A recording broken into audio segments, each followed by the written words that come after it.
Всем большой-большой привет! Давайте начнем эту серию с Буэнос-Айреса. Все, кто, собственно, не особо любит про город, я сделала тайм-код, можете сразу перелистывать до вышивки, до того, что вам интересно.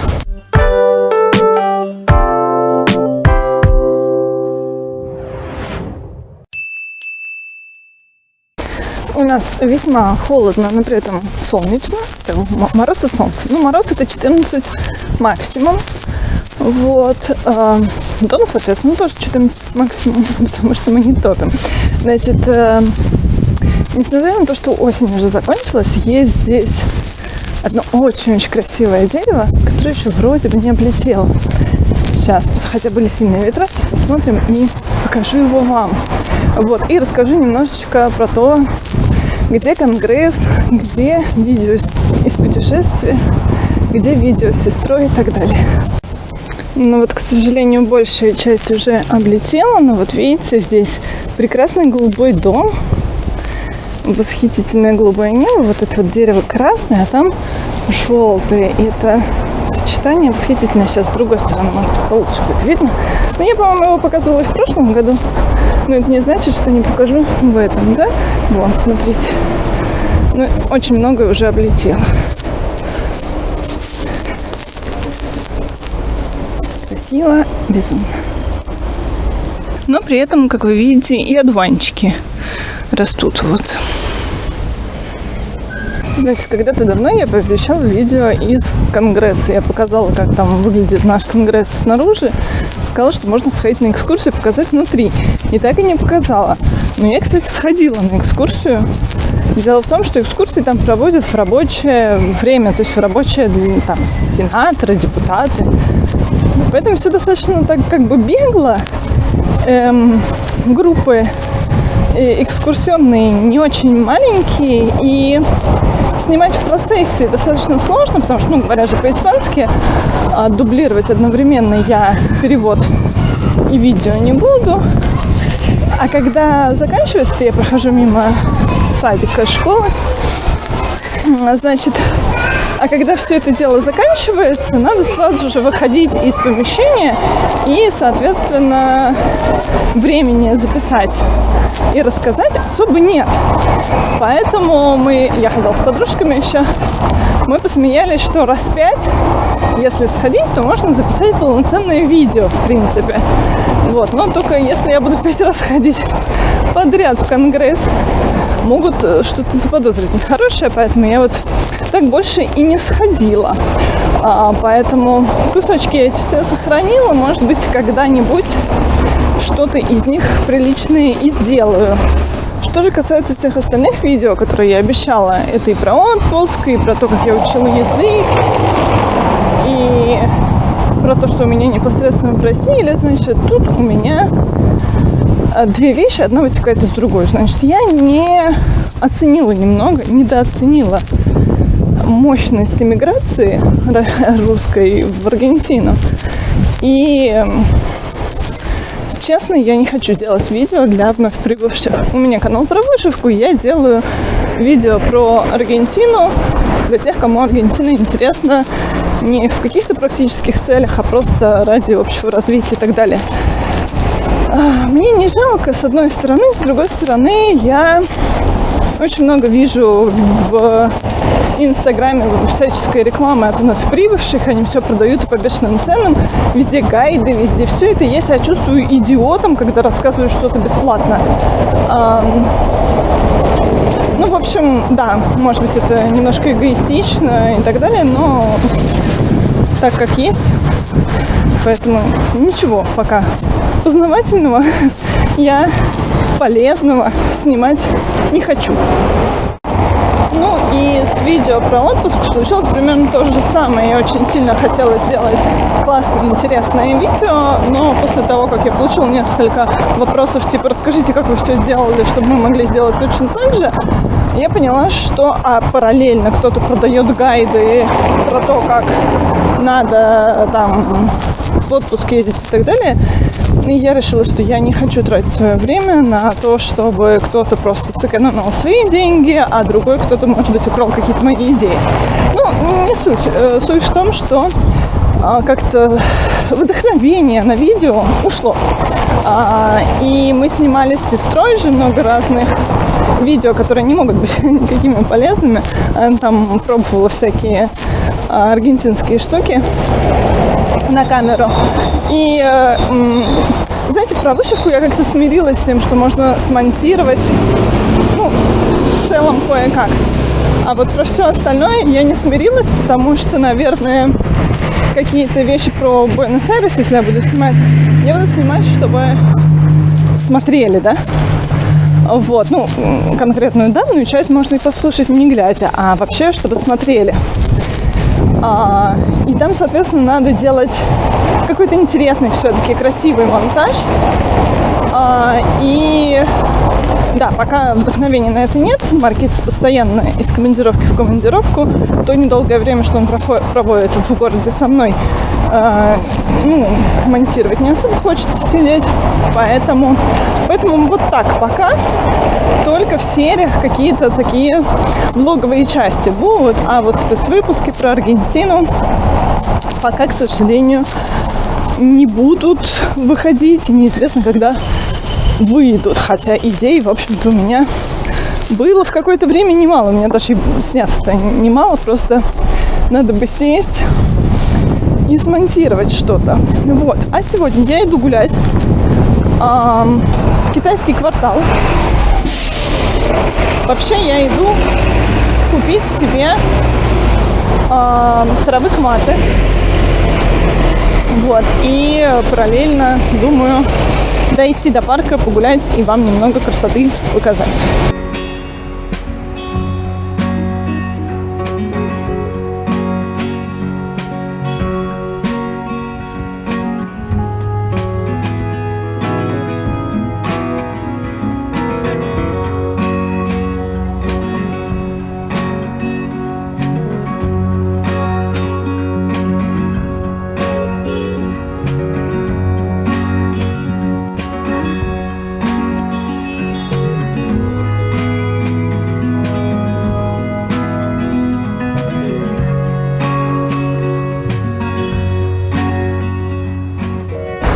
Сегодня будний день, и вы знаете, это потрясающе, потому что нет вообще никого. Ну там вот где-то вдалеке какие-то 3-4 человека виднеются, а вообще никого. Просто надо, наверное, как-нибудь снять, хотя я не решусь на это, в выходной день, насколько это все людно. Вот.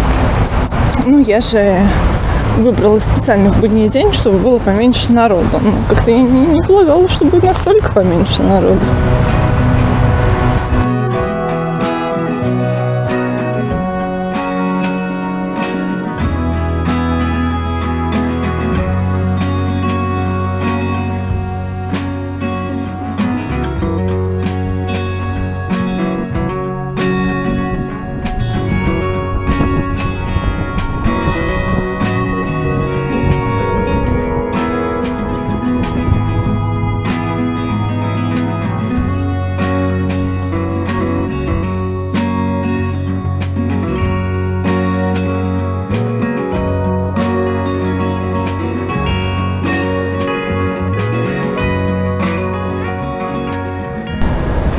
Смотрите, кардинал.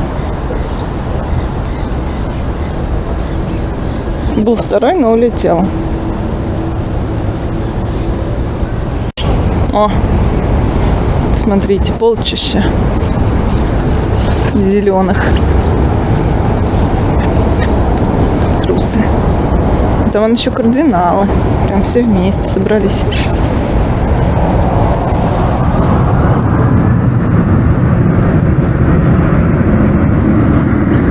Это самолет, здесь недалеко городской аэропорт.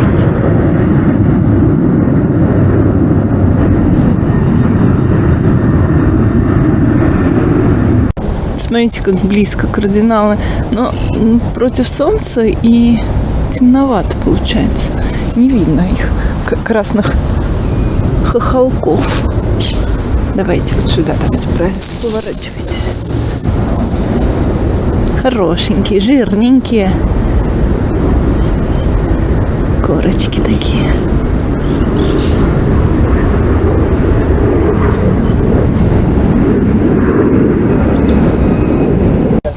Ой, и Выдринская тут, смотрите, большая, ленивая, плывет сегодня медленно. Я ее даже смогла догнать. Хорошенькая.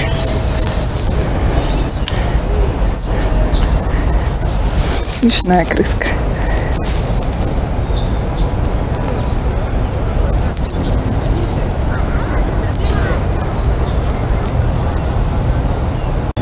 Смотрите, еще одна. Что-то они не в ладах. Параллельно друг другу проплыли. Типа, я тебя не знаю.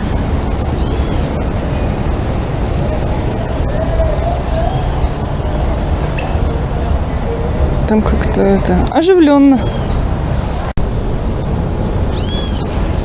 Какая крыса, не могу.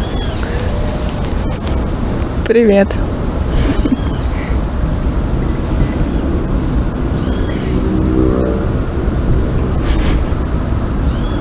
Что-то, ну, очень ленивая, по-моему.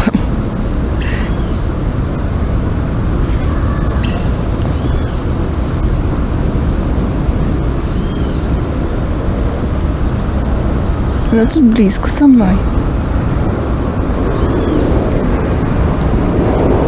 Но, видимо, лучше не подходить. Не особо она, по-моему, рада. Вот это без увеличения я снимаю. Вот. О, испугалась. Это вот моя... О, что-то зашипела. Не дали посушиться на солнышке. Иди, выходи вон там.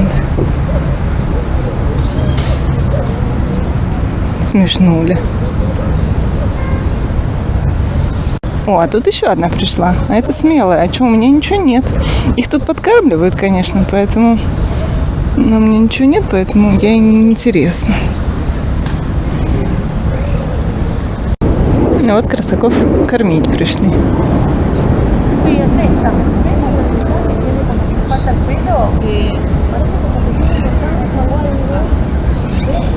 Тут их вот уже узнают, что-то там рассказывает, говорит, что-то ей какая-то она там не такая. Я не знаю, что ей принесли, эти шкурки от яблока, что? Милах какая.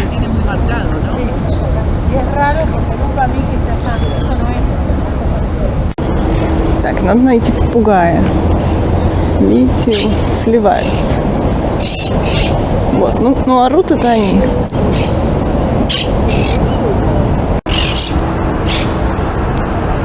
Короче, под этим деревом куча,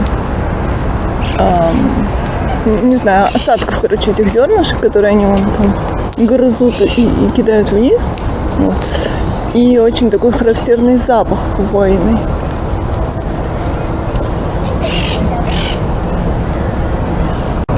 Посмотрите, какое красивое дерево.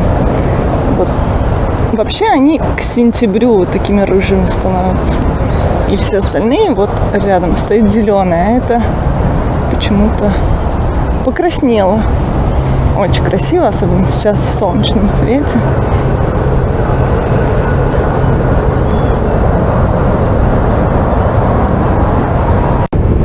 Там самолет на фоне, наверное,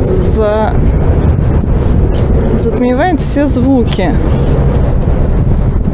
Но вот если вы слышите цоканье, это вот они так орешки грызут.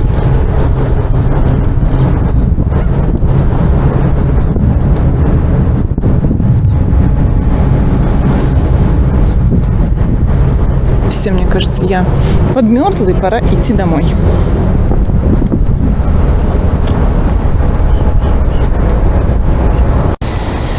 Смотрите, а тут вот и не скажешь, что у нас зима началась, да? Зелено, красиво. Вот, дяденьки бегают. Хорошо. А вот там вот осень. А вот тут вот как будто бы и лето.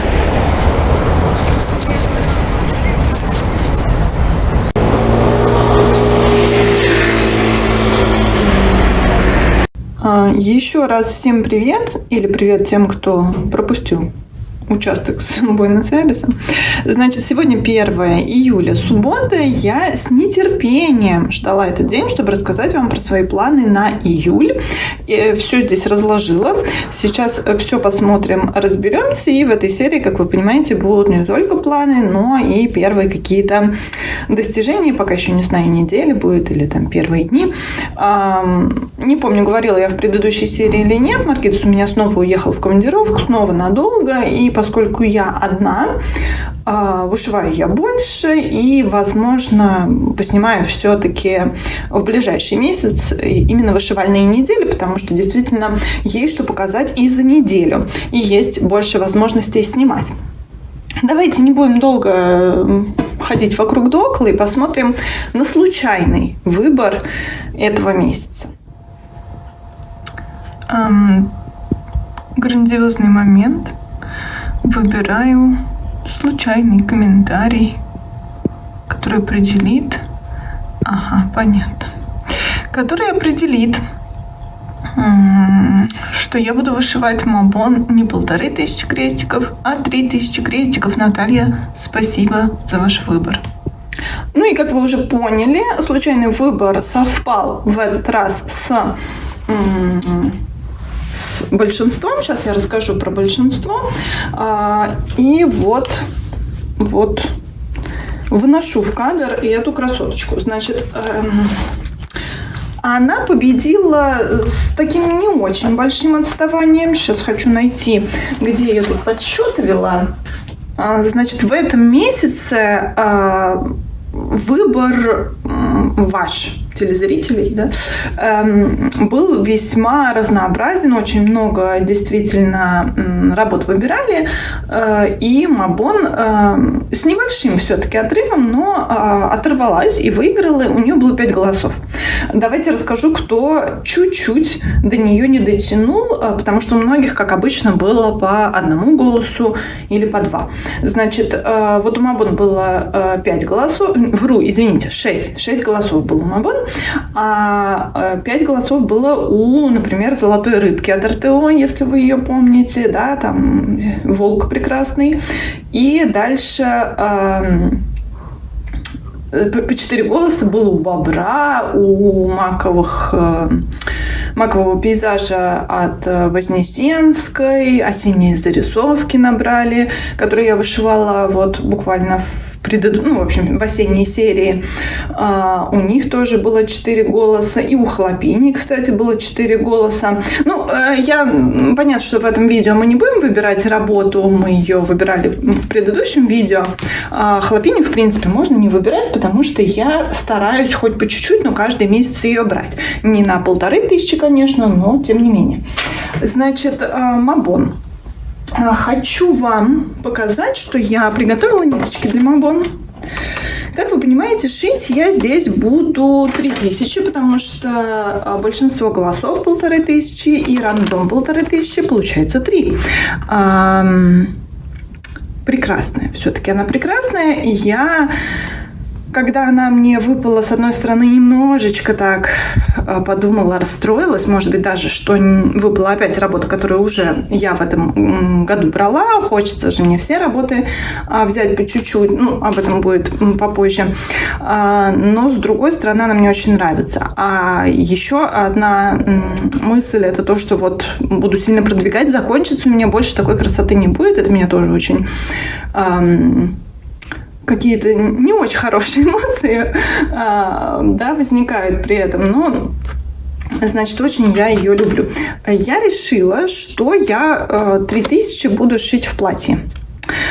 Платья здесь достаточно много. Значит, здесь что остается? Вот эти вот какие-то листочки, да, огромное ее платье, и дальше фон полукрестом, и дальше вот вокруг будет какой-то там ажурный такой тыквенный узор бэкстичем. поскольку я все никак... Ну, в общем, я решила, что полукрест я буду шить в самом конце, потому что он такой более нежный, а она пока выходит такой более брутальный. И я хочу вот эту брутальность максимально сохранить, запечатлеть, сфотографировать, и потом уже можно будет делать полукрест. Значит, я добрала ниточки для этой работы. Без вот этих листочков только шить платье. Смотрите, сколько ниточек у меня собралось. Вот, все. Это вот эти вот цвета и бленды из них. Все, больше платье шьется только вот этими цветами. Ну, мы видим уже фрагмент платья и видим, что платье получается очень красивого, такого благородного цвета. Бэкстич на платье пока еще нет. Я там думала, гадала, что может быть в бэкстич на платье пустить какой-то металлик и так далее. В общем, посмотрим, удастся ли мне в этом месяце не только закончить платье. Я посмотрела примерно по саге, что там по крестикам. И 3000 мне хватит как раз, чтобы платье, наверное, почти закончить. Поэтому я не думаю, что я буду... Привет вам от кошечки. Я не думаю, что я буду его полностью заканчивать. Буду ли я начинать бэкстич на платье, тоже пока не знаю. Но вот буду вышивать платье, это точно. Вышивать буду на вот этой раме. И не знаю, мне, наверное, все-таки она вот так вот уходит, да, и, наверное, мне придется тут периодически менять, или 2 раза поменять положение на снапах. В общем, посмотрим. У меня, значит, руки чешутся за нее взяться. Я думаю, что сейчас сниму и займусь этой красоткой.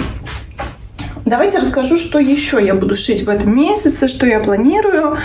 И планы у меня такие с запасом, скажем так, потому что я, с одной стороны, понимаю, что я одна я много шью, есть возможность, а с другой стороны, мне все-таки хочется не сидеть целыми днями дома, а позаниматься какими-то делами. Вот эта неделя, я уже точно знаю, что будет очень такой насыщенной в плане работы. У меня 3 дня, как минимум, дома не будет. Не целый день, но все равно это достаточно времени отнимет, поэтому вот так будет. Но будут другие дни, когда я буду сидеть с утра до ночи вышивать. И давайте посмотрим, значит, что я напланировала. Я понимаю, опять-таки, еще раз. Я понимаю, что все из этого не получится. Я сделала себе такой план максимум, все, что мне хотелось бы в этом месяце. Но если что-то не получится, оно перейдет в следующий месяц. Но мы начнем с вами с обязательного. То, что я обязательно. Вот Мабон 3000. Дальше моя обязательная обязательность – это карта мира. Значит, я хочу... Сейчас я вам покажу, как она выглядит, пока она у меня еще размотанная. Я хочу, поскольку в прошлый раз я шила вот здесь саму рамочку, поскольку я всегда говорю, что земля дается мне сложнее, я хочу в этот раз уйти на землю. Мне надо в этом месяце вышить 4000 крестиков, то есть по 1000 в неделю, да, получится как раз 4000. Я понимаю прекрасно, что 4000 подряд на земле я вышить не смогу, потому что, я уже вышивала землю, я знаю примерно, какие эмоции она у меня вызывает, что уже, в общем-то, еле-еле доходя до 1000, мне хочется куда-нибудь с нее уйти. Поэтому я начну с земли, а дальше посмотрим, как пойдет. Так, она большая, поэтому мне сейчас большая карта мира. Вот. Мне сейчас как-то ее надо запихнуть. Так, в предыдущей серии с итогами июня вы видели ее как-то более полностью в кадре, поэтому давайте, может быть, какие-то детальчики посмотрим. Портрет, видите, я вот это не доделала, если вы не смотрели предыдущую серию, не знаете, но я пока отложу. Этот участок шился достаточно легко, здесь были какие-то более-менее участки и сложные, и легкие, какое-то чередование, и бэкстичем можно было что-то чуть-чуть, уже обозначить, видите, я уже и сделала, и подпись, попозже об этом поговорим. Когда портрет будет готов, уже посмотрим, кто там, что там. Значит, я хочу уйти обратно в Африку гулять. Вот. Видите, у меня север Африки более-менее готов. Да, вот как-то вот так. А, соответственно, все остальное нет. И, ну вот сколько смогу, сколько выдержу. Посмотрите, у меня здесь еще были пропущены некоторые подписи, да, бэкстичем. Вот здесь ничего нет. Там, по-моему, даже какие-то крестики светлые были пропущены, поэтому, собственно, не было подписей. Значит, даже не знаю, как это все показывает. Там такая огромная. Вот. Да, вот где-то здесь. Европа у меня здесь не написано, потому что, как вы помните, мне не понравилось, как написано, или... Нет, Европа все нормально. Это Африка у меня не написано, потому что мне не понравилось, как Африка написано. Значит, расстояние между буквами, да, вот Европа. Более-менее расстояние между каждой буквой в слове Европа, ну, такое равномерное, да. Африка, вот А, потом Фр, потом вот тут вот И, а потом вот здесь вот К. Мне такое не нравится. Я это переделаю. Поэтому пока этого не будет. Ну, в общем, план пока уйти в Африку. Я думаю, что в этой серии мы уже увидим, что... Потому что с понедельника я начну ей заниматься, да, сегодня суббота. Субботу, воскресенье посвящу, наверное, Мабон, а вот с понедельника начну заниматься картой и 1000 уже первую вышью и покажу, собственно, куда я ушла и что здесь получилось. Вот кораблик, смотрите. Красиво, да? Но 2 крестика красным цветом, сколько там? 7 крестиков бежевым цветом и там 7 крестиков коричневым цветом. Черти что. Утомляет это. Утомляет, поэтому обязательно чередую. Так. Значит, это вот обязательное. Еще одно обязательное. Найти бы, куда я это засунула. Так, анимоны. Давайте я все-таки разворошу немного, но раскрывать полностью не буду, потому что ленюсь. Уже скоро, видите, финиш. Вверху у меня все готово. И остается вот этот участок. Вот. Вот тут. Здесь остается 3300 крестиков. Я думаю, что по 1100 в неделю. И за 3 недели я закончу. Явлю вам финиш. Значит, эта работа, те, кто не знает, ее выбирали тоже зрители. Было у меня видео про работы, которые ближе всего к финишу, где остается меньше 7000 крестиков. И вот одну работу я уже закончила по вашему выбору. На втором месте были анимоны. И, соответственно, если в этом месяце за 3 недели я закончу эту работу, я начну следующую. А следующая по вашему выбору, по количеству голосов, был кролик от Мика. Зверушки в свитерах и с кружкой. Он у меня выглядит как-то... Ну, как-то так. Я не знаю, что куда это. Вот. Это то, что вы выбрали. Вот. Буду шить его.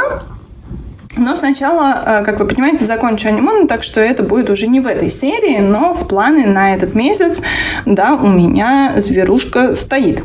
Начну там, по-моему, больше все-таки 4000, там что-то 6, наверное, тысяч. Ну, там зверушка, каждая зверушка примерно плюс-минус 7000. Ну, вот я что-то уже вышла, видимо, чуть меньше 7 здесь остается. Поэтому это я буду шить и июль, и август. Но для начала надо закончить анимоны. Это вот я параллельно шью с картой мира. Да, начинается неделя, и в понедельник я, допустим, беру с утра, ну, если есть возможность, если не ухожу работать и так далее, я беру с утра карту, а вечером беру анимоны. Ну, и в зависимости от свободного времени, настроения и вообще прочих факторов у меня получается либо понедельник-вторник, либо понедельник-вторник и среда на эти 2 процесса, а дальше уже идут другие процессы. Ну вот у меня, значит, это 3 такие основные процессы, да, Мабон, анимоны и карта мира. Дальше у меня подготовлена тряпочка, видимо, я ее обрабатывала в каком-то, я не знаю, пьяном угаре, не знаю, что случилось. Значит, это будет продолжение вот этих вот овечек. Это вот последняя еще не отглаженная. Значит, я на август Господи, август, на июль, простите, я уж на август. На август я еще не выбирала. Ну, я там примерно так прикинула. А вот на месяц нынешний, июль, я взяла мартовскую овечку, вот эту вот пис. Видите, там рыбехи, все такое прекрасное. Вот, возьму ее, вышью ее. Там где-то 1500 крестиков. Это такая более отдыхалочка. Я ее беру в те вечера, когда особо думать не хочется, и вышивать, знаете, так, что-то более расслабленно. Дальше. В предыдущем месяце у меня был забег-марафон по осенним работам, а июль у нас зима, и вообще полгода прошло. Самое время заняться новогодними работами. Я выбрала 5 работ, которые я хочу продвинуть на 1000 крестиков. Значит, у меня их там всего, из тех, которые я вообще не брала на новогодние, их штук 10. Вот, которые я не брала в этом году. Из этих 10 штук я выбрала 5, остальные я оставила на декабрь. Опять-таки, я постараюсь их сделать какой-то вот одной волной. В этой серии вряд ли вы увидите эти работы. Наверное, я там после числа 10 возьму и постараюсь вот каждую работу на 1000 продвигать по порядку. Давайте посмотрим, что за работы я выбрала в этом месяце. Так, это я полезла за ниточками от Совиного леса. Даже пошуршим. Вон там красота. Вот. Значит, это у меня команда Нового года, и здесь будет снеговик. Я начинала шить эту работу, когда у меня не было еще ниточек, и сестра даже еще, по-моему, не планировала приезжать, или как-то она думала, но билетов у нее не было, а я решила, что я все равно хочу, и подберу нитки там на глаз сама из того, что есть. Ну вот она приехала, поэтому я попросила ее привезти нитки. Значит, белым я начинала обычным белым. Единственное, что я уже не помню каким. То ли это Анкор, то ли это DMC, то ли это Бланк, то ли это 5200. Посмотрю, прикину, вышиваю я на натуральном кэшле, по-моему, 52 цвет. Вот. Ну, а все остальное, как вы понимаете, буду шить дальше по ключу. Ну, вот этот белый, я, конечно, приложу белый от Совиного леса, но у меня такое ощущение, что они чуть-чуть различаются. В общем, я посмотрю. Значит, это первая работа, на которой я хочу сделать 1000 крестиков. Вот это. Это у меня работа на пластике. Здесь будет азербайджанский Дед Мороз, схема от Ксении Дмитриевой. Вот здесь я тоже хочу сделать 1000 крестиков. По идее, должна быть готова его шапка за 1000 крестиков. Еще мне захотелось продвинуть каникулы Санты. Это схема Насти Славиной. Вот. И, наверное, я здесь буду уже приступать к бэкстичу на самом дедуле и вышивать его восхитительное кресло. Вот. Хочется, да, тоже на 1000 крестиков его продвинуть. Он очень классный, и, по идее, здесь должно все очень легко и быстро шиться. Еще одна работа, которая должна тоже очень быстренько пойти, на 1000 крестиков привается, это книжный от «Живущей на радуге». Здесь есть участки очень сложные, да, вот здесь сама витрина книжного магазина, но есть и стены, которые, вот видите, одним цветом зашиваются. Я буду смотреть по ситуации, как я там чего успеваю, не успеваю. Если не буду успевать, а продвинуть все равно хочется на 1000 крестиков, буду шпарить что-то такое более примитивное. Если время будет оставаться и желание будет, ну, буду ковырять витрину. Дальше, последняя, 5-я работа, и это, наверное, черт его знает как это все-таки, наверное, так. Это рыба от новогодняя рыба от Mama Witch X Stitch. Значит, я сейчас жалею, что вот от шапки я вышила уже беленьким, а могла бы клаудом вышить и распушить. Распускать мне, конечно, лень, но можно помпончик сделать клаудом. Короче, я подумаю, но пойду я, наверное, в саму рыбеху и вышью здесь 1000 крестиков. Да? В предыдущем месяце я опоссума от этого дизайнера вышивала, а вот в этом месяце продвину чуть-чуть рыбу.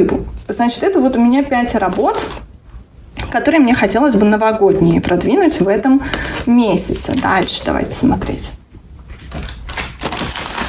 Дальше у меня здесь заготовлены несколько работ, которые у меня по разным категориям. Одна категория – это вышивка на темном. Я выбрала Каланов, потому что не все, не буду показывать пальцем кто, помнят, что это за работа. Нет, ну вообще на самом деле запутаться в моих работах очень легко. Эту работу я начинала в далеком 2020 году. Это был подарок Ксюши Бамболы на мой день рождения. И вот у меня там было в октябре месяц стартов. Я делала 23 старта начала. И часть из них я уже закончила, а часть осталась. Вот это один из них. Мне достаточно тяжело вышивать на темной равномерке, поэтому вот одну работу в месяц на темном продвигать по 1000 крестиков, в принципе, нормально. Вот. Я смотрела здесь, какой бы мне участок пойти, чтобы мне было не так сложно, потому что здесь, вот, видите, пропуски вот эти, это будут звезды. Они яркие, классные, но там гораздо более частая смена нити, поэтому работа эта, помимо того, что она сложна для меня именно основой, вот, будет еще и сложна тем, что будет часто меняться нить. Но чудесные эти Каланы, вот, хочу их продвинуть на 1000 крестиков. Дальше, что еще? Еще я выбрала 2 работы, которые вне категории. Да, сезонный у меня вот будет Новый год, а это вне категории. Значит, это «Дом двух миров» от Катерины Бесперцевой. Значит, я здесь начала вот эту вот кувшинку вышивать, не сильно продвинулась и планирую снова взять здесь вот начать вышивать. Значит, здесь я брала, видите, винтажную окраску схемы. Это и схема, господи, ткани.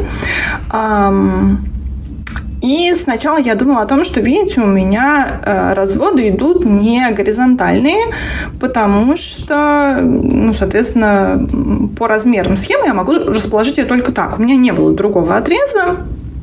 Я подумала, что вот этот вот «Дом двух миров», он, в принципе, такой достаточно странный, да, где океан переходит как бы в небо, и, ну, наверное, ничего страшного будет от того, что у меня будут вот такие разводы. Ничего в этом я не вижу плохого, потому что, в принципе, дизайн такой не особо реалистичный, поэтому реалистичные облака мне, в общем-то, и не нужны. Ну, помимо того, что облака не всегда бывают горизонтальные, да. Соответственно, вот все, что полукольцом, я зашивать не буду, а внизу, где голубое зашивается, потому что это вода, там я вышивать буду. Планирую я, да, вот идти от этой кувшинки, она выходит из воды, и все-таки потом буду спускаться я, наоборот, в мир водяной. 1000 крестиков здесь тоже хочу вышить, немного. Она там тоже не самая простая, этот участок, но я думаю, что все будет хорошо. И еще мне очень-очень захотелось повышивать. Давайте даже не буду раскладывать, потому что мятое все. Это вообще схема называется «Савиньон Блан» от Ланкевич. Я ее называю шардоне, потому что здесь ничего не написано, какое-то вино, а я савиньон не люблю, а шардоне люблю. Вот. Значит, я помню, по моим ощущениям, шилось очень классно, легко и приятно. И это лен 30-го каунта, итальянский лен, я не помню, как называется марка. В общем, я покупала это... Нет, это мне положили в подарочек в вышивальном калейдоскопе. Я хотела, на самом деле, этот лен купить, но у них не оставалось основы того размера, который я хотела, и они мне положили его бесплатно, но он оказался не намного меньше того, что я хотела. Было очень приятно. Значит, очень мне понравилось именно вот на этом льне вышивать. И хочется мне повторить те самые эмоции. Буду дальше вышивать бутылку, и вот сюда, здесь будет листочек винограда, буду вышивать. Тоже хотя бы 1000 крестиков хочу продвинуть. Значит, вот это 3 работы, которые еще я выбрала. Дальше давайте поговорим про наборы. Значит, что по наборам? У меня каждый месяц, у меня всего в запасах было на начало года 13 наборов. Один из них карта мира. Я ее вышиваю каждый месяц. Все остальные 12 я распределила на каждый месяц по набору. И 2 месяца я халтурила. Сейчас я попробую показать, что я там нахалтурила. и не вышло. Они очень шуршат, но я быстренько покажу. Вот. Первое. Это ранняя весна от Панны. Я здесь не выполнила норму. Это у меня осталось долгом. Было бы хорошо этот долг добить. Я на наборах вышиваю по 2000 в месяц. Здесь я вышила что-то там, совсем мало. 500, что ли. Посмотрим. Будет желание, будет возможность, будет время, добью. Не будет, дальше останется долгом. Еще один долг. Надо бы здесь эту аиду обработать. Смотрите, все как облезает. Значит, нет у меня здесь превью. Или есть, но надо поискать. Это бутылки пива от Марии Искусницы. Сейчас я и превью найду. Вот такие бутылки. Я начала из этого угла, как вы понимаете, 3 корочки вышила. Вот. То же самое. Начала, и никакие 2000 даже близко не вышло. Смотрите, какие яркие ниточки. Классно? Классно. Хотелось бы тоже вышить. Это у меня долги с предыдущих месяцев. А на этот месяц, зима же, я выбрала набор, наконец-то, от Dimensions.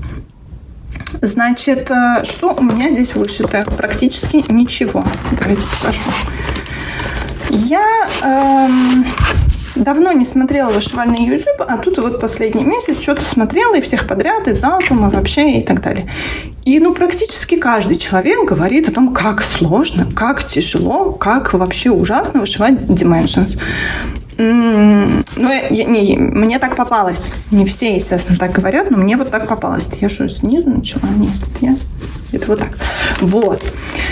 Значит, начала я... Видите, как много вышло? Вот. Начала я из этого угла. В общем, вот эти вот рассуждения о том, как сложно вышивать Dimensions, они меня немножечко пугают. Хотя я смотрела вот эту работу, конкретно эту работу, вышивала моя подруга Эвелина. Привет тебе, дорогая моя, если ты меня смотришь. И она говорила, что ничего такого прям уж сложного там нет. Но я вообще никогда не вышивала Dimensions, поэтому в большинстве случаев меня рассказы других вышивальщиц пугают. Я понимаю, что нужно не пугаться, а вышивать самой и сделать вывод самой. Но вот что-то как-то я все откладывала. И думаю, что все, хватит откладывать. Пора в этом месяце вышить здесь 2000 крестиков. Поэтому из набора все-таки это вот у меня в приоритете, а долги уж, если получится, получится. Значит, что? Вышивать буду дальше туда же. Понятно, да? Вот здесь вот и так далее. Надеюсь, что все будет не так уж сложно. Нитки, видите, у меня вот так. Ничего не смотрела, не разбирала. Я эту работу начала... Все это странно, конечно. Начала из серии «Надо срочно начать», потому что следующий год без стартов. А Dimensions у меня никогда так и не вышивался, а так хочется уже попробовать наконец-таки. Надо вот здесь вот косы сплести, вообще разобраться, что и как. Я тут что-то где-то подписывала. Видимо, я это то, что с перенабором. Перенабор нашла в интернете, и чтобы вот вышить хоть что-то, подписала те цвета, которыми я вышивала. Разберусь, в общем, в этом месяце, организую как-то вот эти вот нитки, чтобы ничего вот тут вот не путалось и вот так вот неприлично не лежало. Заплету косицу. Так. Давайте, пока я это отложу, не буду сейчас все этим заниматься. В общем, я надеюсь, что я вас порадую и себя порадую 2000 на этом наборе. Что еще? Наверное, предпоследнее. Золотые ручки. Это у меня 14-й набор, который появился в мае месяце. Я начала халапенью. Набор, который выбрала моя мама. Мама хочет, чтобы я ей вышила халапеньо для нее. Я в мае вышила там чуть-чуть. Потом добавила в июне тоже немного. По чуть-чуть у меня эта работа движется. У меня она далеко не основная. В этом году я планирую вот так вот по чуть-чуть ее брать периодически. Буквально на сколько вышьется, столько вышьется. А уже в следующем году сделать такой прям основной работой. Значит, продолжаю я двигаться в том же направлении, в котором и начала, да, вот заполняю здесь кусочки полукрестом, ягодки вышиваю. Здесь есть участки, которые легко вышиваются, здесь есть вот такие с частой сменой нити, здесь есть не очень любимый мною полукрест. Поэтому я вот чередую, не спеша, и пока все это в радость. Ничего я здесь не меняла. 18-я Аида из набора. Вот, потому что полная зашивка, я думаю, что абсолютно ни к чему менять мне все это. И еще одна работа, которую, скорее всего, я не буду вышивать, но мне вот в последние дни прям что-то захотелось, безумно захотелось дошить вот эту вот бескорню и собрать ее. Хочется мне бескорню, и поскольку у меня эта работа заявлена как серия, то есть я могу закончить одну бескорню, сшить ее, сделать, и потом уже начать другую бескорню. Мне хочется начать другую бескорню, причем даже мне хочется несколько, я не могу из них выбрать. Ну, понятно, что мне сразу все начать нельзя, надо выбрать какую-то определенную. Вот, и надо будет там уже решить, но я пока ничего не решала, потому что вот здесь все-таки надо вышить больше 2000 крестиков. И причем эти 2000 крестиков, ну вот на этом участке достаточно все легко, а вот здесь, видите, надо клювики доделывать, лапочки, вот тут вот эти вот точечки заполнять розовым цветом. Это такое достаточно кропотливое, ну, часто нитку менять, вот здесь вот ягодок не хватает красных. Вот, но я не особо надеюсь, что я эту работу все-таки возьму, потому что и так куча всего. Значит, здесь суммарно по крестикам, наверное, ну, если вот эти две работы не считать, потому что здесь нет никакой нормы, там больше 25 тысяч крестиков. Хочу ли я в июле вышить больше 25 тысяч крестиков? Не знаю. Получится. Не получится, специально гнать я себя не буду. Ну, и, как я вам уже говорила, начну я все-таки с Мабон. Может быть, что-то еще, чтобы отдыхать от Мабон, я возьму. Но что я возьму, мы увидим уже в следующем включении. 3 июля, понедельник, друзья мои. И я за 1 и 2, да, за субботу-воскресенье вышивала только вот эту девушку. Так, давайте я ее пока оставлю, чтобы не светила. Это Линда, аккаунт крупный, несмотря на то, что я ее красила и всячески, да, там стирала. Красила я ее просто несколько раз, потому что мне цвет не понравился. Я подозреваю, что она чуть подсела, но, тем не менее, в темных местах все-таки немножечко светит. Ну, светит оно, знаете, вот так, конечно, светит. А нормально, мне кажется, когда лежит, выглядит очень хорошо. Значит, я здесь уже вышла 1500 крестиков за 2 дня. И вот это вот все прибавилось. Видите, я решила уйти вот в эту часть платья и не делала по центру. Закончила здесь. Ну, я показывала, что, да, цветов было очень мало. Стало еще меньше, потому что один цвет вышел, когда я делала вот эту вот часть рукава. 3 других коричневых цвета вышли в корсете. Вот здесь, да, тоже чуть-чуть. И у меня, получается, остаются 3 цвета. Черный и 2 вот таких красных, скажем так, винных. Вот, ими все и шьется, и можно было бы сказать, что скучновато, всего 3 цвета. Там 3 цвета, да, и бленды из них. Но шьется классно, шьется быстро. И главное, вот так вот издалека смотришь, и прям вот складочки такие шикарные. Очень мне все нравится. Значит, вот за 2 дня, не спеша, у меня были только вечера вышивальные, все остальное время у меня там были другие дела. Поэтому, значит, вот вышлось 1500 крестиков, то есть это уже половина от нормы вышита. Смотрите, я здесь вот черным, да, вышивала, и это еще не конец платья. Платье у нее будет совсем богатое. Вот тут вот оно будет еще проходить вот так вот как-то.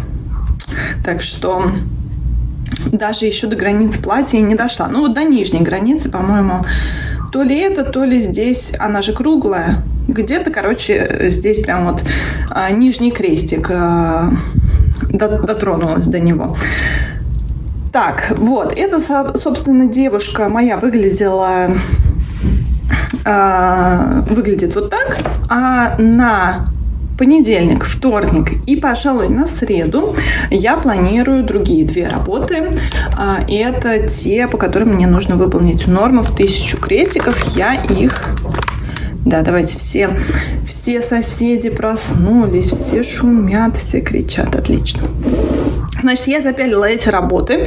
Я вообще в выходные не столько вышивала, сколько запяливала. Сейчас покажу все. Значит, в анимонах мне надо вышить 1100. И я, видите, сместилась вообще. Тут не доделала, пошла сюда. Что-то как-то мне, приспичило. Поэтому буду вот здесь двигаться. Эта работа достаточно простая. Здесь начали выходить цвета. Потому что, когда я ее брала на половине, было вышито там 50 с небольшим процентов в начале июня я ее взяла, и все цвета еще были в наличии, и всеми цветами надо было вышивать. А вот сейчас уже начали выходить и фиолетовые цвета, и... Не, зеленые пока еще не выходили. Поэтому потихонечку буду ее двигать вечерами преимущественно, а вот утром у меня панна. Значит, панна... Я, как говорила, по-моему, я это говорила, собираюсь уходить вот в Африку. Почему я запялила так высоко, панну так низко, Африку так низко? Обнаружила я тут, то есть я это знала, но забыла, что у меня не вышито. Вот тут 2 крестика под этой надписью, здесь еще 3 крестика, тут еще 1 крестик. В общем, какие-то вот эти вот пробелы надо заполнить. Есть еще бэкстич вот такой вот мелкий, который тоже можно написать, и Европу можно тоже сделать, поэтому, собственно, я решила вот эти вот крестики добить, потому что, да, я здесь не делаю основные линии бэкстича, они будут потом уже в самом конце, но вот крестики я хочу все-таки все вышить, не хочу оставлять вот эти вот 2 крестика вот тут, 3 крестика вот тут, поэтому заполню эти пробелы и пойду в Африку, и если вдруг мне этого участка не хватит на 1000, я не... Так, у меня есть превью, конечно. По нему мало что понятно, потому что ничего не видно, что там внутри вышивается, не вышивается, там светлые крестики. Вот. Если вдруг не хватит, буду перепяливать снова. Значит, у меня по ниткам есть ощущение, что косы уменьшаются.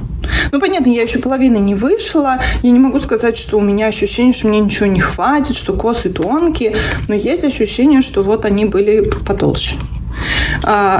Логично, наверное, было бы после всего того, что я вышла, ощущать какое-то уменьшение в нитках, да?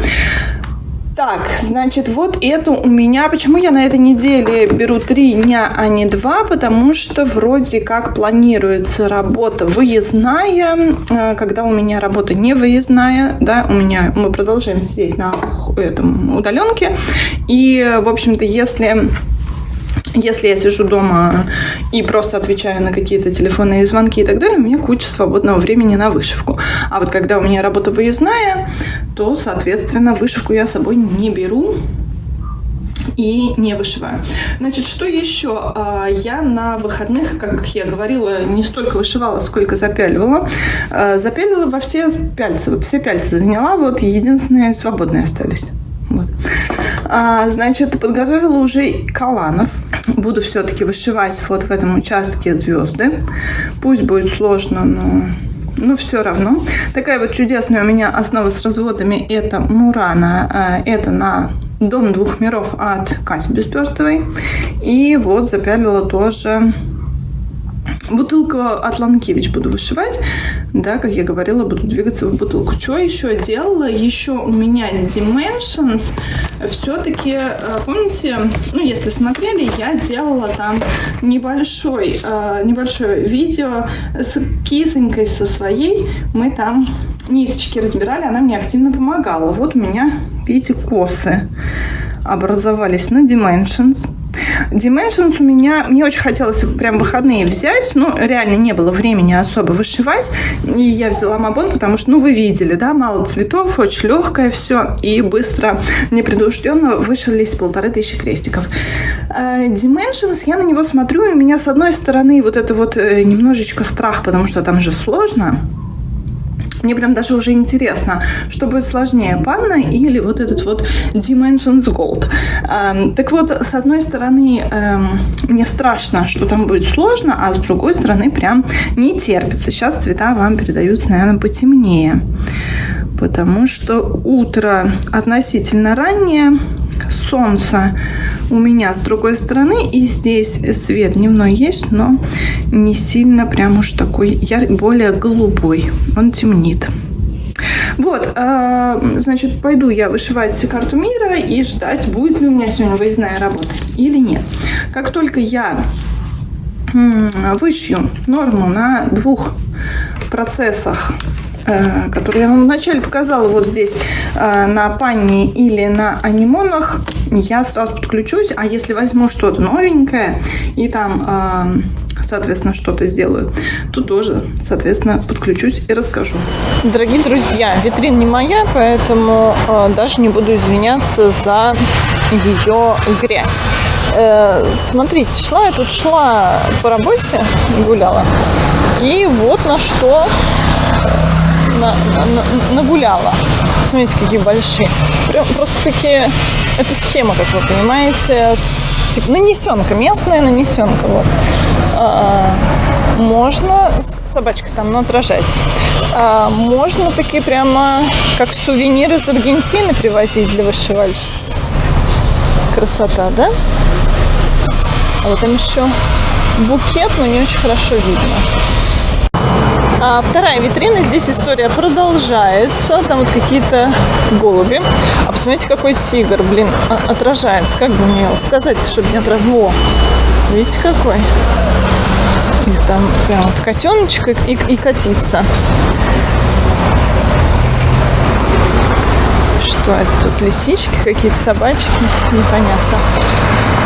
Вот, там что-то, даже я не вижу, что. Так, я с другой стороны зашла посмотреть. Там тоже, тут тоже, видите, такая красота. Это место наглухо как-то закрыто, явно не первый день. А вот смотрите, какая классная штука. Вот, что-то у них там все пылью заросло и все закрыто наглухо. Дорогие друзья, раз уж я тут гуляю, а вокруг красивое, поснимаю немного. Опять-таки, тем, кому не интересно про архитектуру, про Буэнос-Айрес, просто пролистайте, тайм-коды есть. Это церковь. Посмотрите, как красиво. Там такие золотые, можно сказать, деревья. И такой красивый купол здания. А внизу этого здания, между прочим, просто аптека. А деревья? Я вам показывала наши деревья вековые. Там наверняка написано, сколько лет этому дереву. Там вот есть табличка какая-то наверняка. Или нет. Или вот здесь. Ну, неважно. Короче, огромное-огромное дерево. Таких у нас немало. Но вот это вот, видите, не ограждено, которые прям совсем с историей и точно известный и возраст и так далее. Они прямо под защитой, потому что, как вы видите, вандалы не дремлют и рисуют там, и бомжи там спят, и туалет себе делают, и что угодно. Но впечатляет, правда?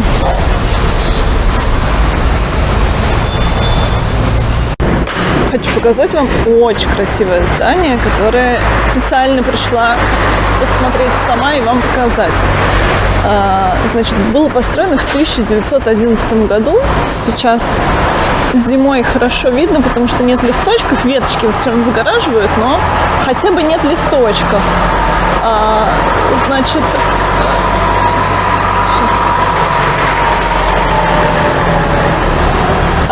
несмотря на все вот это вот восхитительное убранство, это всего лишь дом семьи Коломбо. Ну, сейчас я не знаю, кто там живет, но изначально это строилось для вот этой семьи, а сам Коломбо – это архитектор. Вот. Сейчас приближу детальки.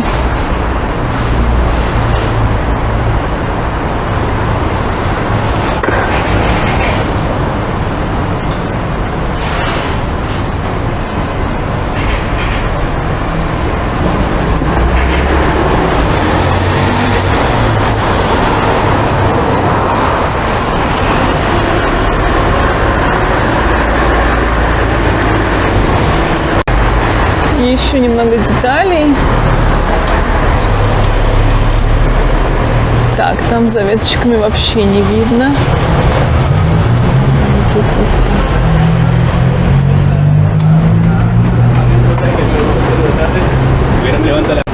А напротив вот тоже не менее восхитительное здание с не менее восхитительной дверью. Там вам отражаюсь я, привет, вам привет. Вот такая вот шикарная дверь. Перед домом вот памятная табличка, написано, как называется, Касса Калисы, 1911 год, архитектор, который я вам сказала. И недавно это здание было реконструировано. Ну, видно, что оно такое чистенькое, свеженькое. Вот здесь подписан архитектор тоже. И видите, я пришла дорогу показать вам поближе, снизу, как это все выглядит. А напротив не менее прекрасное здание. Ну ладно, менее, но тоже прекрасный. И я так понимаю, тоже архитектор тот же. Что там внутри и чем там занимаются, не очень понятно.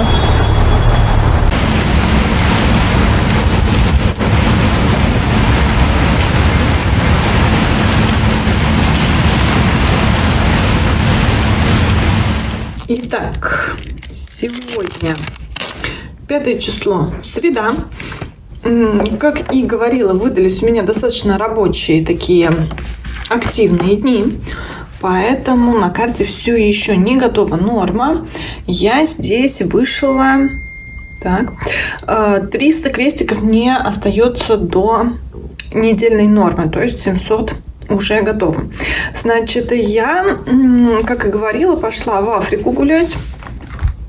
Но прежде чем, вернее, не прежде, а параллельно с этими прогулками по Африке доделывала вот тут вот достаточно много отсутствовало.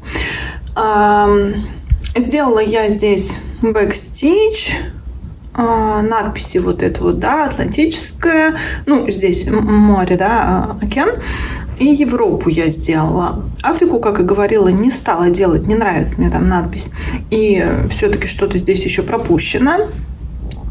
Потом как-нибудь будет у меня сага с собой под рукой. Покажу вам красоту всю эту.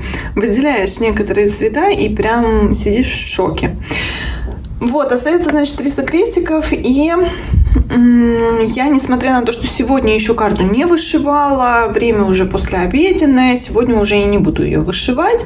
Все-таки оставлю я на... завтра, возможно, завтра у меня утром все-таки будет свободное, ну как свободное, буду дома я, вот. Почему-то работы такие прям совсем самые сложные или на темной основе я предпочитаю вышивать с утра. Это не значит, что с утра у меня больше времени, нет. Утром меня могут чаще отвлекать по работе, и не только по работе, друзья, родственники, семья и так далее. Большинство людей живет в другом полушарии, да, ну, не обязательно в России, в Европе очень много людей. И соответственно, к моему вечеру вот они все засыпают, работа заканчивается, и на самом деле за меньшее количество времени я могу вышивать больше, потому что меньше отвлекаюсь, да. Но такие вот сложные работы, где надо посчитать, где надо быть максимально сконцентрированной, мне все равно проще делать днем, утром до где-то часов 4-5, потому что все-таки сконцентрироваться, несмотря на то, что я там концентрируюсь и на работе, и на общении, и еще на чем-то, мне все равно проще по утрам. Это не значит, что я жаворонок. Вообще абсолютно нет. Вот так. Так светит. Короче, хорошая карта, нравится мне, но еще 300 крестиков надо сделать. А вот недельную норму на анимонах я сделала. Здесь остается вышить всего 2200, даже чуть меньше, 2186, что-то такое. Причем из этих 286 крестиков остается что-то там 500, 700, что-то такое.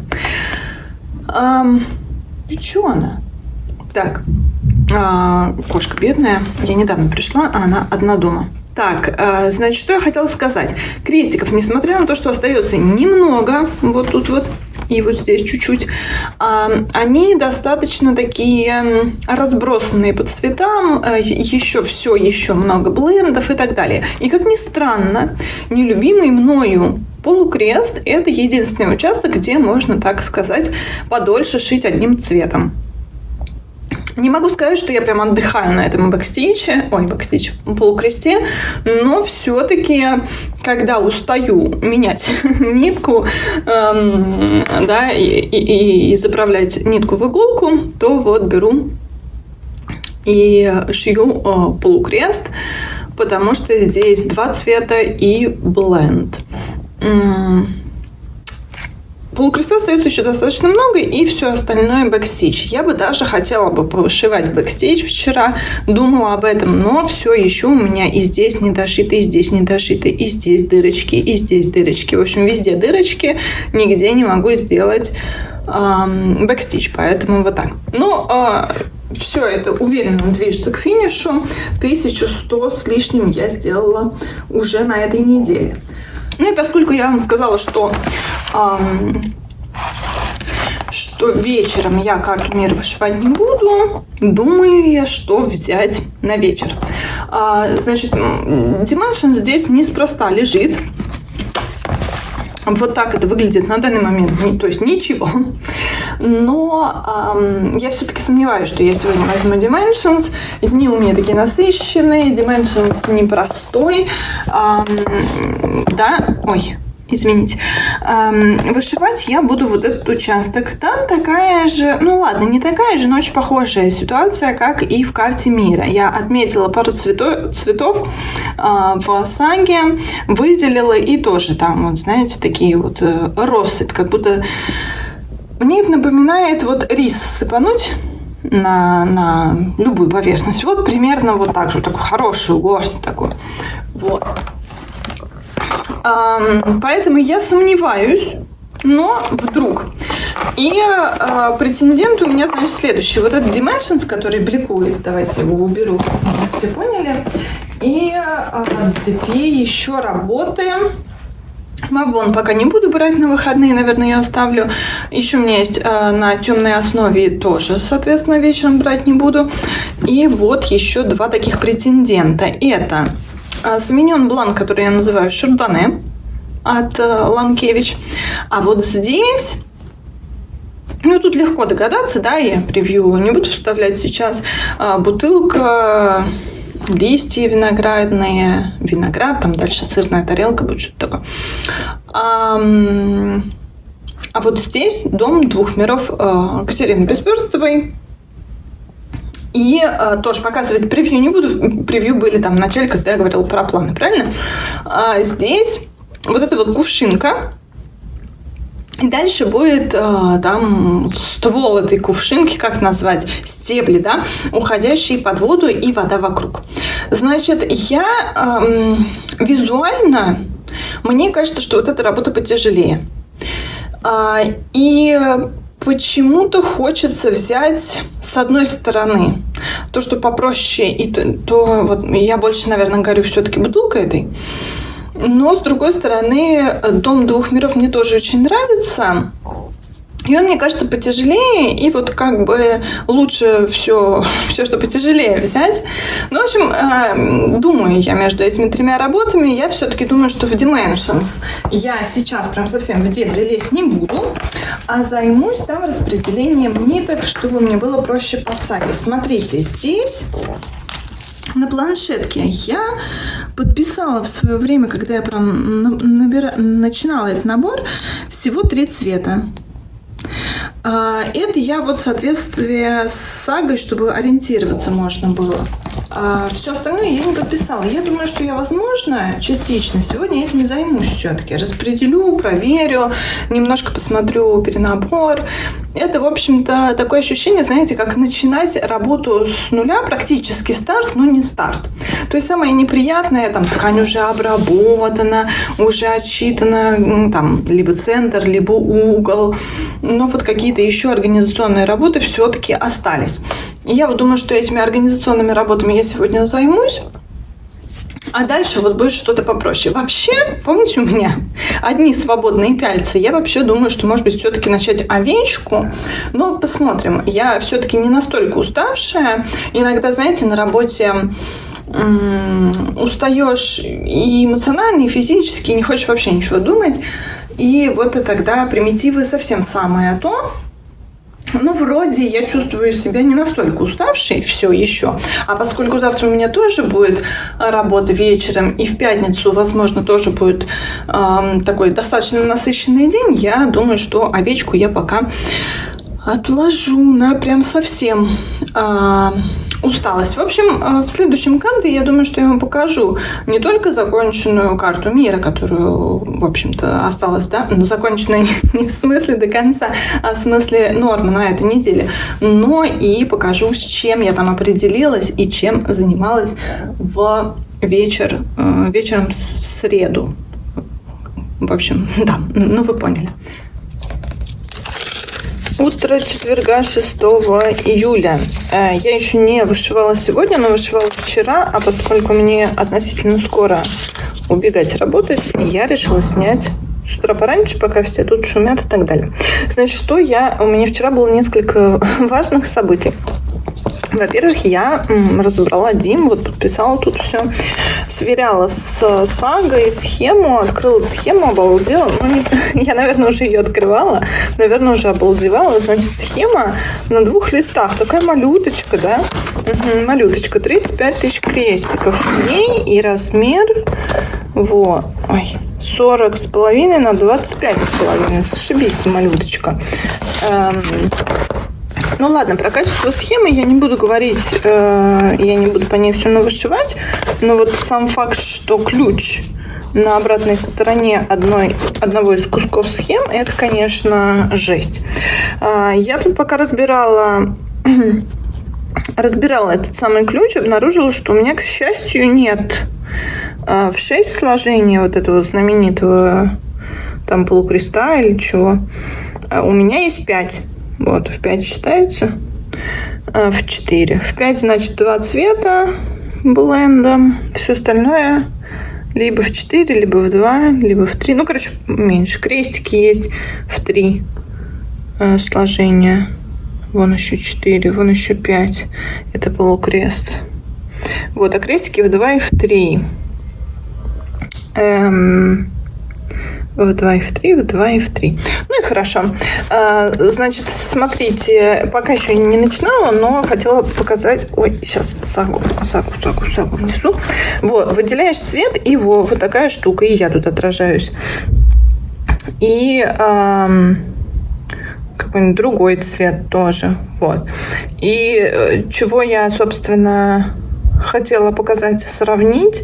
Просто мне многие пишут, что хотят начать карту мира, боятся, сложно. А я вот Дим открыла. Та же карта мира. Смотрите, карта мира. Так, сейчас я вот тут уберу. Смотрите. Чем не...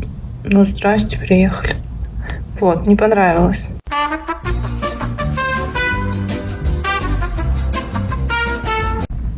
Какая-то у меня стеснительная сага оказалась. В общем, все выключилось. Потом второй раз, когда включила,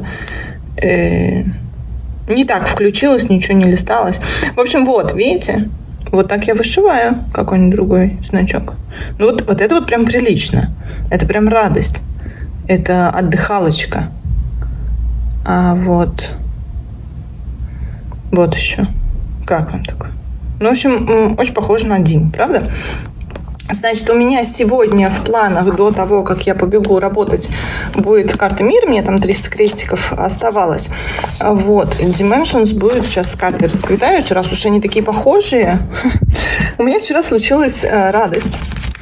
Меня вдруг озарило, где этот несчастный цвет. Помните, я, по-моему, в предыдущей серии это рассказывала, что вот, значит, я брала красную шапочку и там кусок не могла дошить, потому что цвет не могла найти. И я знаю, что я его покупала, что ошибки нет, но найти не могу. И что я его явно куда-то отложила на перемотку и, значит, не могу найти. И вот, видите, он бонусом шел еще и с другим цветом, и там уже и бобинки отложены, все замечательно. Вот, так что нашла. А нашла я его, я вчера решила сесть, посмотреть, что у меня там по ниточкам. Я давным-давно уже не покупала нитки, и в целом пока мне всего хватает, но есть некоторые номера, которые вот прям заканчиваются. Взяла не только последний моток, а последний моток уже намотала, значит, на бобинку, и уже так изрядно потратила, и вижу, что еще много. И я вчера проходила мимо там своих евреев, которые мне продают, да, еврейский квартал у нас, там продают как раз нитки, и зашла, потому что увидела, что у меня B52, остался один всего моточек. Думаю, возьму коробку. Прихожу, говорю, здрасте. Они мне говорят, нету ни белого, ни черного. Вот, ждем доставку. Ну, я много раз рассказывала, на самом деле, про то, как у нас это все весело. Я говорю, хорошо, ждете доставку, а когда? Говорит, ну, в этом году. У меня такие шестеренки в голове крутятся, какой сейчас месяц. Думаю, еще полгода впереди. Ну, ладно, понятно. Ну, в течение полугода появится. Но мне, к счастью, есть что вышивать. Я вот вам вношу красоту, которую я вышла вчера, например. Значит, продолжаю все-таки тему, что B52, которого нет, и, возможно, он, допустим, вообще в декабре только появится, это весьма так, ну, пугающе, не пугающе, то есть он появится, у меня есть два варианта. Первый вариант, у меня есть Анкор, причем тоже коробка, и прям можно, то есть есть там цвет именно, который соответствует B52. Это, по-моему, 0,1. У меня есть, короче, коробка и 0,1, и 0,2. 0,2 это бланк, а 0,1 это 52. И, значит, есть вариант заменять. Но мне кажется, что Анкор потоньше. Ну, в общем, как бы, если очень сильно нужно будет, можно будет заменить. А если по какой-то причине не захочется заменять, ну, у меня есть куча других дизайнов начатых, которые можно вышивать не белым. Или вышивать все, но не белым. В общем, варианты есть, а в течение года я все-таки верю. У нас в этом году выборы. Поэтому, конечно, я верю, что в этом году все-таки доставка приедет. Поскольку это импорт, да, из Франции к нам везут напрямую, то есть это мы не перекупщики, а именно вот я прихожу в компанию, которая закупает прямо из Франции, и оттуда. И на растаможку все это, конечно, уходит куча времени, потому что у нас куча налогов и куча дурного правительства. Хватит про политику, давайте вот что я вам тут показываю. Я вышиваю вот это, что-то все темно. Вот. Дом двух миров. Вы знаете, я могу ошибаться, но мне кажется, что вот эта схема, вернее, иллюстрация, по которой была нарисована эта схема, это того же, той же художницы, что и иллюстрация «Уголок ведуньи», которую мы смотрели в предыдущей серии. Я в этом не на 100% уверена, но у меня... Короче, да, я раньше вроде знала, но забыла. По-моему, вот так. Ну, неважно. Важно то, что я, значит, начала вот с этой кувшиночки. И видите, уже даже сделала бэкстич, потому что у меня, как вы помните, не будет полукреста. Вот этот полукрест. Так, что тут? Ну ладно, не важно. Полукрест я вышивать не буду, поэтому я смогла уже и сделать бэкстич. Там будут одиночки, видите, вот эти вот пузырики. Вот. Это пока у меня здесь в дырочках. Я здесь вышила вчера 700 крестиков. Хочу поймать вам свет получше, но что-то не ловится, потому что темнее кажется, а он такой достаточно яркий и симпатичный. Что хочу сказать, это мурана с разводами. Разводы у меня будут вертикальные, а не горизонтальные, потому что домик у меня такой весь чудесный. Значит, мне очень нравится, как проходит вот эта вот линия, как будто бы такая блеск, да, воды, разница, как переходит от поверхности к глубине. И вот поблескивает тут стебелечек. Так, в общем, очень прикольно. Очень жаль, что настоящие цвета не получаются. Ну, не получаются у меня. Вот. Может, как-нибудь в другой раз. Мне в любом случае здесь еще остается. Я 700 крестиков вчера вышла. У меня 300 остается. Я пойду чуть-чуть вот вниз. И вот чуть-чуть солнышко появляется, и, может быть, получше становится. Но не намного, да? Темновато все-таки. Значит... Я пошла вышивать карту мира. Я надеюсь, что мне хватит времени, чтобы вышить эти 300 крестиков. Потом пойду работать. Завтра у меня будет заключительный день, да, пятница. Потому что начала я неделю снимать в субботу. И завтра у меня там какая-то работа нарисовалась. И вообще дела, и, по-моему, на весь день. Так что следующее включение, видимо, будет уже в ночи. Но поскольку это неделя, да, под искусственным светом, посмотрим, что и как. Может быть, конечно, я сделаю все-таки последнее включение в субботу с утра, но будет как-то, не знаю, посмотрим. Пока есть желание именно снимать влог. Прям такой, знаете, натуральный. И у меня завтра... Это я говорю, в частности, тем еще, кто пролистывает Буэнос-Айрес. Я понимаю, что, может быть, это не очень интересно и так далее, но завтра у меня, возможно... То есть, во-первых, я, скорее всего, возьму вышивку на работу и там повышиваю. Брать буду, сразу говорю, овечку, вот заодно пяльцы, вот эти вот свободные пяльцы, которые я все вам показываю, вот займу овечкой. И буду там вышивать. Мне надо будет в офисе посидеть, покараулить там работающих людей. Вот. Я смогу повышивать. А дальше я хочу пойти на... на фестиваль еды, скажем так. Вот. Поэтому, возможно, если все-таки мне там по работе ничего не поменяют, то будут включения... с вкусной едой. Вдруг вам это интересно? Вот про Буэнос-Айрес не интересно, а это интересно. Ну, а если не интересно, как всегда, будут тайм-коды, чтобы все это пролистать. Ну, и давайте смотреть в следующем включении, что я вам там напоказываю.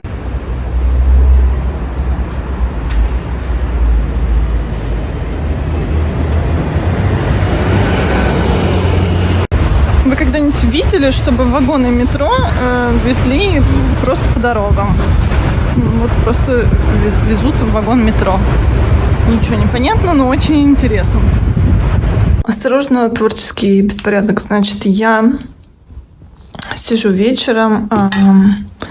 Ой, я ж не принесла карту мира. Черт побери. Ну ладно. Я закончила 300 крестиков на карте мира и 300 крестиков на Доме двух миров. Мне оставалось пару часиков, и я сначала хотела еще какой-нибудь... Знаете, что хотела взять? Халапеньо. Вот. Но что-то пошло не так. Мне, значит, завтра все-таки в пятницу рано вставать. Я вообще не думала, что я буду делать это включение, но, как оказалось, завтра у меня какая-то несусветная куча работы. И вообще даже под угрозой моя эта выставка гастрономическая. Вот. И поскольку мне надо будет в офисе много времени сидеть, причем много сидеть времени практически без дела, у меня как бы будет возможность выйти и погулять в перерыве, пока я буду ждать там перерыве между одними работниками и другими работниками, которых я должна встретить. Но, возможно, и не будет, а, возможно, и дождь будет. И, в общем, я готовлю вышивку ко всему этому. Значит, я тут вот наметила уголочек. Вот. Ниточку заправила, пяльц пока не убирала, потому что пяльц я вожу отдельно, а тряпочку отдельно. Значит, нитки все эти идут в коробочку. Так, это моя плюшевая домашняя одежда. Так, вот в такую коробочку, и сюда же пойдет у меня тряпочка. Кажется, что здесь черти что, нитки, и все уже перепуталось. Вот, но обычно не путается. Обычно я все-таки не делаю вот так одной рукой, так вот неудобно. Ну да ладно. Значит, что я показать хотела? Конечно, не совсем это. У меня почему-то такое ощущение, что надо взять всего побольше, потому что сидеть я буду долго. Вот. Буду вышивать вот эту вот овечку. Она мартовская, но буду вышивать ее в июле. Значит, здесь 1655 крестиков. Я, естественно, даже если целый день, правда, на работе завтра буду сидеть, все это не вышью. Но у меня все равно какая-то, знаете, вот переживание. Так, что еще покажу вам? Ой, и это нет, это я поэтому отмеряла уголочек. Вот, беру, просто прикладываю и делаю там же дырочку. Вот, я доделала 300 крестиков вот здесь. Так, цвет дурной, искусственный. Но, кстати, даже более наглядно, что ли, именно по темно, не темно. Вот утром мне было темно показывать, а сейчас как-то получше цвета передаются. Только крестики что-то кривые. Не такие уж они и кривые, когда я на них смотрю не через камеру. А тут что-то вот прям все кривые. Ну, нормально. Знаете, мне очень-очень нравится эта работа. Я, в принципе, никогда не сомневалась, что она мне будет нравиться. Она мне нравится по оттенкам. Она очень-очень-очень яркая. Очень такая прям сочная. Не буду говорить вкусная. Ненавижу вкусная. Мне почему-то, знаете, какая-то...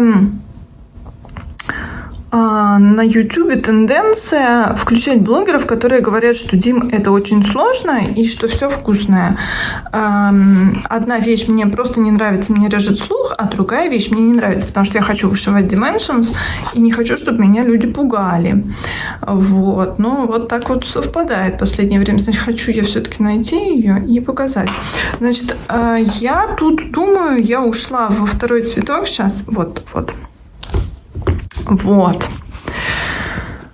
Так, ушла я вот в этот вот второй цветочек, который ниже, даже немножечко задела вот эту вот кувшинку. Чего не сделала, это пузырьки. И, ну, понятное дело, что я не успела тут все, но вот начала сюда двигаться. Значит, я здесь 150 раз уже, по-моему, говорила тоже, не буду делать полукрест. Но я его пока еще не отметила, что типа он все выше, чтобы... То есть, поэтому мне в процентном соотношении пишут, что у меня здесь совсем чуть-чуть сделано, а именно, вон, 3,47, да? Ой, 67. Вот. Поэтому, как бы, я думаю, что, наверное, потом когда-нибудь надо будет, конечно, обозначить, что вот этот полукрест, он как будто бы уже весь вышит, чтобы примерно понимать, что действительно здесь осталось. Вот, но посмотрите, какая она яркая и классная, эта работа. Все здесь такое сочное, прекрасное. Смотрите, свет горит в доме прям как надо по фэншую. Вот, ну, правда, в водяном доме. Вот в этом доме как бы свет не горит, но там вон что-то голубенькое. Там просто голубой свет. Все замечательно. Короче, все прекрасно. Вот, и здесь и птицы счастья, и денежные рыбы, и... Ну, я, конечно, не из-за этого вышиваю все это, естественно. Хотя бывают какие-то вещи, которые я говорю, ну ладно уж и на примету вышью, но вот, в частности, этот дом вообще я не обращала внимания именно на какую-то приметность. Не знаю, что значит наполовину затонувший дом, но, как я уже говорила, я об этом не думала. Мне очень нравится здесь цвет воды, и мне кажется, что в моем варианте, да, который будет без неба, здесь контрастность с небом будет еще больше, потому что все-таки оттенок голубого здесь другой. Да, в схеме он все-таки уходил туда больше в бирюзу, что ли, или я не знаю, как такой более теплый, наверное, даже. А у меня все-таки Мурана, которая винтажная, которая голубой винтаж. И мне кажется, больше контрастирует, да, с водой. И будет прикольно. Ну, в общем, 1000 я на этом процессе вышла. Значит, на карте мира тоже вышла, но, естественно, забыла принести. Не покажу. Ну, покажу завтра, наверное. Все в ночи. Сегодня в ночи, завтра в ночи. Вот, покажу вам карту. И, значит, главная интрига будет, сколько я там успею завтра на работе вышить. Вот. Может быть, покажу вам кусочек офиса. Короче, на связи. Ну что, друзья мои, просто рум-тур какой-то. Значит, здесь полнейший хаос, потому что с марта 2020 года я здесь бываю набегами. Здесь оставляют всякую корреспонденцию. Осталось все с тех пор. Вот тут вот когда-то были цветы, они все, естественно, сдохли. Ну, я, собственно, нет, хочу показать, вид из окна. Сейчас мы зайдем в гости к боссу. Тут у нас очень симпатичненько. Сейчас открою окошко. Ну, красота же.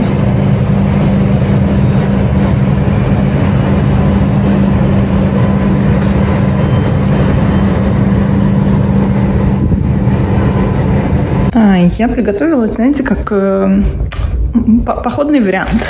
Всякие орешки покушать, термос. Чай тут нашла у себя, какой-то виноградный. Сейчас покажу. Даже не знаю, откуда он у меня. Ну ладно.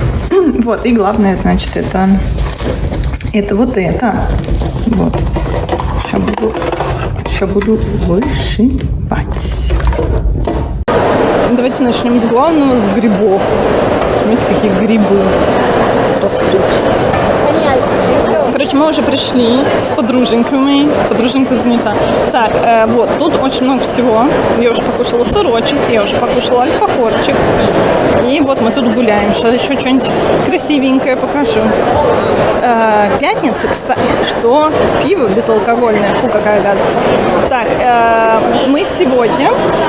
Я сегодня уже поработала, и вот в час я как раз проголодалась и пришла на фестиваль еды. Кажется, мы нашли самую вкусную часть этого фестиваля кулинарного. Ладно, нет, на самом деле я больше всего люблю сыр и колбаски. Кстати, о сыре и колбасках вон Саша уже выясняет. Си! Самая прекрасная провинция в Аргентине называется Хуху. И тут вот стенд представляет культуру всячества. Да, там вот кусок торта, и с него, ну, не с него, конечно, а почти как, по этому же рецепту, скажем так, делают наши знаменитые альфахоры. Но это вот из другого города, другой провинции. Здесь в каждом городе своя история, свои рецепты и так далее. И очень прикольно, что возле каждого стенда что-то рассказывают. Короче, я очень мало снимаю, потому что на самом деле очень много людей. Я стесняюсь снимать прям на историю, говорить: подождите, я вас сейчас сниму, они все не говорят по-испански, но все очень вкусно и очень интересно. Вот, я только что пробовала ликер на базе пива и сливок, как-то так. Короче, очень вкусно и очень странно, как будто в Бейлис добавили чуть пива.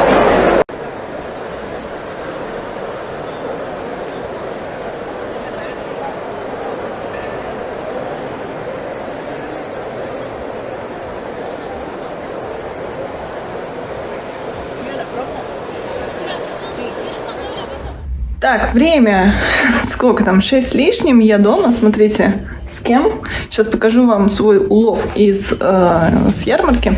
Короче, для меня это реально с 20 марта 2020 года первый вот такой вот день, единственный, я надеюсь, в ближайшем будущем, что я вот вышла прям как на работу с утра, прям совсем с утра, и вернулась как после 8-часового рабочего дня. Мы как ушли со всеми этими событиями 2020 года на удаленку, так больше и не возвращались. А вот сегодня так получилось, что мне нужно было с утра поработать, потом я освободилась, и потом, собственно, ушла с подругой на ярмарку. Значит, я очень сильно старалась мало чего купить, и реально у меня это получилось, потому что когда у нас сейчас? Июль? Да, в июле мы получаем половину 13-й зарплаты. И знаете, когда у вас денег больше, чем обычно, есть такой всегда соблазн. Ну, не то чтобы соблазн, а как бы кажется, что ты можешь себе больше позволить. Вот, поэтому я боялась, что я как бы так смогу себе больше позволить, что немного не рассчитаю. Поэтому я купила бутылочку шардоне. Очень вкусно, из провинции Сан-Хуан. Это не наша самая такая винная провинция, это Мендоса. А я люблю пробовать из других провинций. И шардоне я очень люблю. А это шардоне еще и такое не совсем прям... у шардоне в целом такой, на мой взгляд, очень... Короче, не очень крепкое вино, скажем так, да? Белый в целом не крепкий, а это прям такое вот с характером, скажем так. Еще я купила замечательные специи на базе, значит, патагонских грибов с перчиком. Из Анд, из Чили. Очень такое деликатное, но остренькое. И моя ненаглядная подруга привезла мне мои вкусняшки из Бразилии. Мне вот Маркиз обычно привозил, а теперь привезла Саша. Я прям очень-очень это дело люблю. Вот. Ну, а теперь давайте про вышивку буду рассказывать. Ну что, как вы думаете, сколько я вышла, 1000 крестиков, да? Сидела я с 9 до часа на работе. Внимание. Оп. 131 крестик, между прочим.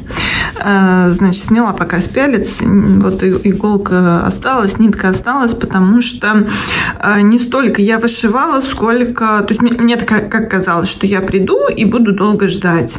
А потом придет человек, будет работать, а я буду сидеть и долго ждать, пока он работает. Но все оказалось не совсем так. Пришел не один человек, а второй, а потом оказалось, что должен прийти еще и третий, а потом появился внезапно мой дорогой и любимый бывший генеральный, шеф тоже. В общем, с ним поболтали, что-то звонили, что-то мне там эти рабочие говорили, что я сама не могла принять решение, надо было звонить начальству. Не то, что не могла принять решение, надо было все с начальством согласовать. В общем, больше болтала, ходила туда-сюда, чем вышивала. Но, тем не менее, 131 крестик успела вышить. Сейчас я, естественно, не села прям сразу бегом за вышивку. Кошка, как говорится, у меня скучала, понимаете, ей надо время выделить. Бесит меня этот крестик, который он не закреплен, нитка там болтается, он сразу распушается. Так, значит, я что-то не хочу больше эту работу сегодня вышивать. 131 крестик вышел, и все. Я возьму пошить немножко халапеньо. Раз у меня вчера было желание, и сейчас почти 8 часов. Понятно, что я еще там покушаю, еще чем-то займусь. Но пока до сна. Спать я, наверное, раньше лягу, потому что все-таки я сегодня очень рано встала, а я не привыкшая.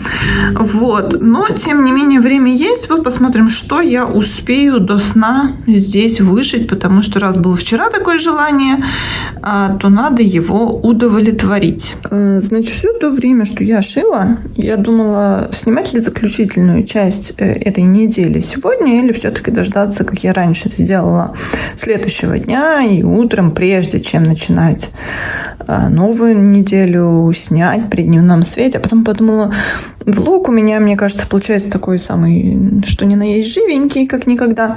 Поэтому давайте уж в ночи покажу. Все равно на следующей неделе буду все, ну, может быть, не все, но многое показывать снова, и в том числе при дневном свете. Значит, я думала, что вышивать буду еще меньше сегодня. Что-то мне в сон клонит. Ну, с непривычки, да, вот не работаю, вдруг как заработаю. Я действительно очень мало работаю именно вне дома. А на этой неделе вот прям какой-то такой движ всю неделю. Значит, тем не менее, я все-таки вышила здесь 261 крестик. И прибавляла сегодня, ну, опять вот эти вот ягодки красные я повышивала, они вот тут, вот и тут, и тут, и вот тут, в общем, разбросаны везде, как обычно. И они не особо суммируют крестики, но время занимают прилично. И я повышивала вот то, что светло-коричневое, песочное. Значит, это что-то странное такое. Скажу я вам. Ну, я вот тут вот где-то крестики не закрыла. Это бленд. А то, что вот это, например... Короче, странно здесь в том, что вот то, что вот ближе к стволу, вот это, например. Давайте еще ближе покажу. Вот. Это в одну нить. А вот выше уже в две нити, потому что это бленд. Я не очень поняла вообще, потому что смотрите, что это по превью. Это какая-то такая там дымка за деревом, типа, да? Ну, я так понимаю, что это вот что-то оттуда. Вот. И, собственно, мне казалось, что это все вышивается в одну нить. Думаю, может быть, там типа бленд, но, знаете, из серии нижний крестик одним цветом, а верхний крестик другим цветом, и получится, что все в одну нить. Но там нигде ничего не написано про это. Написано, типа, в две и в две. Ну, типа, 1 + 1. Именно +1. Вот, ну, по превью тут, ну, может быть, тоже видно, что, да, как-то так вот потоньше, а потом опять потолще. В общем, я не поняла задумку. Я даже, поскольку я ж по саге шью, я подумала, может, ошибка. Залезла в схему, в бумажную, еще раз залезла прям в ключ. Посмотрела, ну, вот так. Ну, короче, вышла по ключу в две. Пока мне, конечно, это не особо понятно, что это, почему это, как это. Но оно не то, чтобы сильно бросается в глаза, но здесь вот, мне кажется, очевидно, что в одну нить. А вот здесь, ну, разница есть. Ну, вот это вот бленд, когда бленд, он же всегда такой немножко кривенький смотрится, поэтому, может быть, ну, в общем, не знаю. Смущает немного меня этот момент. А еще, знаете, что меня смущает, например? Здесь сейчас на превью покажу. Где это? Где это? Вот это? Что это? Вот это. Все ягодки какие-то розовые, а это вот 4 серых крестика. Что это? Зачем это? Почему это? Странная вещь, да? Ну, тут вообще, в принципе, и вот это вот что-то какое-то... Я сначала думала, может, какой-нибудь паучок, но что-то на паучка вообще не похоже. В общем, тоже что-то странное. Вот. И это вот кто такие летят? Мухи? Что, для мух какие-то толстые, для птиц слишком маленькие, или они там совсем вдалеке? Ну, что-то я нет. В общем, ладно, странности и странности. Больше меня, на самом деле, смущает вот это то в одну нить, то в две нити. Ладно. Как есть. Я еще раз, конечно, почитаю эту инструкцию. Вдруг я там действительно все-таки надо было нижний одним цветом, верхний другим цветом, но что-то я этого не нашла. Короче, поскольку я обещала все-таки карту мира показать и не показала, давайте покажу сейчас. Значит, я здесь дошивала 1000 и показала вам на 700, а вот на 1000 не показала. Ну, повторюсь, да, прибавились вот бэкстич в названиях, и я ушла в Африку. И было вот вышито, тут еще я экватор чуть-чуть пошила. Вот эти вот пресловутые, то эти... Вообще оно все здесь типа микрокрестиками. Но я, видите, делаю и длинненькие, и все в 2 нити. Так, чего еще? Ну и все, и пошла я дальше уже вниз. Заполняла опять кусочками, очень много вышивала опять вот этим светло-голубым, а он был и тут, и тут, и тут, и тут, и тут, и везде. А здесь еще будут рыбехи такие маленькие. Но это мы уже в следующей серии посмотрим, потому что... Или не посмотрим рыбех. Я, наверное, знаете, что буду делать? Я же буду переставлять пяльц, мне опять вот уже ничего не влезает. И, наверное, все-таки я вниз буду двигаться. Вот переставлю, чтобы отсюда, соответственно, здесь, видите, у меня не закрытые крестики. И еще здесь, по-моему, светлый и желтый. Вот отсюда пойдет светлый и желтый. Короче, вот отсюда буду опять вниз в Африку двигаться. Не уверена я, что там мне хватит прям 1000 крестиков. Или даже если хватит, что я не сойду с ума от этой 1000, потому что там вот по бокам, по крайней мере, много вот этих вот кораблики, рыбки, какая-то вообще совсем мелюзга, прям вообще одиночки. Разве что делать на них, как и вот на кораблике, бэк сразу, и за счет этого все-таки хоть как-то подгонять эту 1000. Вот. Но это в любом случае будет уже на следующей неделе. На сегодня вроде бы все. Мне кажется, неделя у меня получилась такая насыщенная и в плане крестиков. Давайте расскажу. Я за неделю вышла 5083 крестика. Мне кажется, неплохо, особенно для такой рабочей недели. Очень даже хороший результат. Вот. И погуляла много, и вам поснимала много. Кстати, те, кто не проматывал Буэнос-Айрес, напишите, пожалуйста, в комментариях, как вам вообще интересно, неинтересно, потому что, ну, чтобы мне тоже понимать на следующей неделе, ходить ли, гулять, выискивать что-то интересное. Я все-таки на этой неделе постаралась, знаете, какими-то все равно более привычными маршрутами ходишь. И вот там Конгресс я уже 150 раз показывала. В этот раз мне захотелось показать что-то новенькое. Я, мне кажется, все-таки сумела это сделать, но поэтому вот да. Поэтому мне вообще приятно, когда вы пишете, что вам нравится Буэнос-Айрес, если он вам действительно интересен. Если не очень, что и вас мучить, и самой память в телефоне забивать, да? Вот. Большое спасибо, что провели эту неделю со мной. Я думаю, что вы смотрите мой конец недели уже в начале следующей недели, поэтому желаю вам хорошей, не очень насыщенной такой трудовой недели. Пусть все-таки будет такое все, знаете, не изнуряющее. И побольше крестиков ровных, красивых. И увидимся в следующей серии, в следующем блоге следующей недели. Пока!